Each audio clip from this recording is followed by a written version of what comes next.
Hello guys, welcome back to my channel. ये है story time और मैं आप लोग को सुनाने जा रही हूँ अपनी स्टोरी का 4th एंड लास्ट पार्ट। अगर आप लोगों ने 1 और 2 मिस कर दिया है तो प्लीज़ मेरे डिस्क्रिप्शन में जाइए और वहाँ पर आपको 1st और 2nd मिल जाएगा। So please keep listening. Kimju थोड़ा शाय टाइप का लड़का था और इसलिए वो लड़कियों से बहुत कम बात करता था। पर जब हेना को देखा उसे हेना सबसे अलग लगी और इसलिए जब भी वो सीनियर्स और कोई हेना को बुल्ली करता तो किमजू हमेशा हेना की हेल्प करता था। इसी वजह से बहुत जल्द दोनों एक दूसरे के फ्रेंड बन गए। स्कूल में हेना और एक फ्रेंड बन गई, उसकी बेंचमेट जिसका नाम डेजी था। एक दिन हेना को अपने बॉयफ्रेंड से मिलने का मन गया और वो उससे मिलने उसके कोचिंग सेंटर आ गई। अभी वो उसका वेट ही कर रही थी कि तभी अचानक उसने अपने बॉयफ्रेंड को किसी लड़की के साथ आते हुए देखा तो वो शॉक्ड हो गई, क्योंकि काइटो उसके अलावा कभी किसी लड़की के साथ नहीं घूमता था। कौन थी वो लड़की और वो काइटो को कैसे जानती थी? ये बात हेना को बहुत परेशान कर रही थी। फिर वो काइटो के पास गई और कहा, ये लड़की कौन है? इससे पहले काइटो कुछ बोलता, काइटो से पहले उस लड़की ने ही बोल दिया, मैं इसकी गर्लफ्रेंड हूँ और तुम कौन हो? ये सुनते ही हेना शॉक्ड हो गई। फिर उसे समझ में नहीं आया कि वो क्या बोली। उसने काइटो की तरफ देखा पर काइटो ने भी कुछ नहीं बोला तो वो सब समझ गई और फिर उसने खुद ही बोल दिया, मैं काइटो की फ्रेंड हूँ। ये कहकर वो रोते हुए वहाँ से चली गई। उधर किमजू ने ये सब देख रहा था।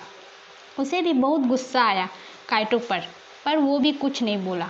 इधर हेना पूरी तरह से टूट गई थी। वाइन पीने लगी। उसकी फ्रेंड ने बहुत समझाया उसे, फिर भी वो बस रोए जा रही थी और ड्रिंक कर रही थी। उसे अब समझ में आ गया कि काइटो एक फ्लर्टी टाइप का लड़का है। उसने हेना के साथ चीटिंग किया। हेना को उससे बहुत नफरत हो गई। वो घर जाकर भी बहुत रोने लगी, फिर रोते रोते ही सो गई। और उसी रात अचानक उसके मोबाइल पे एक मैसेज आया, क्या आपको रिवेंज लेना है? पहले तो उसे कुछ समझ नहीं आया, लेकिन दोबारा से वही मैसेज आया तो हेना ने काइटो से रिवेंज लेने का मन बना लिया और इसलिए उसने वो मैसेज एक्सेप्ट कर लिया और यस लिख दिया और सो गई। दूसरे दिन सुबह जब वो स्कूल गई तो उसे पता चला काइटो का बाइक से एक्सीडेंट हो गया और वो स्पॉट डेथ हो गया। ये सुनते ही वो शॉक्ड हो गई। उसका रिवेंज पूरा हो गया था। फिर उसी टाइम उसके मोबाइल पे मैसेज आया, योर रिवेंज इज़ कंप्लीट। ये पढ़ते ही उसे सब समझ में आ गया और वो बहुत खुश हो गई। उसने ये बात अपने फ्रेंड को बता दिया और किमजू को भी। किमजू भी ये जानकर बहुत ज़्यादा खुश हो गया, क्योंकि वो हेना को लाइक करने लगा था।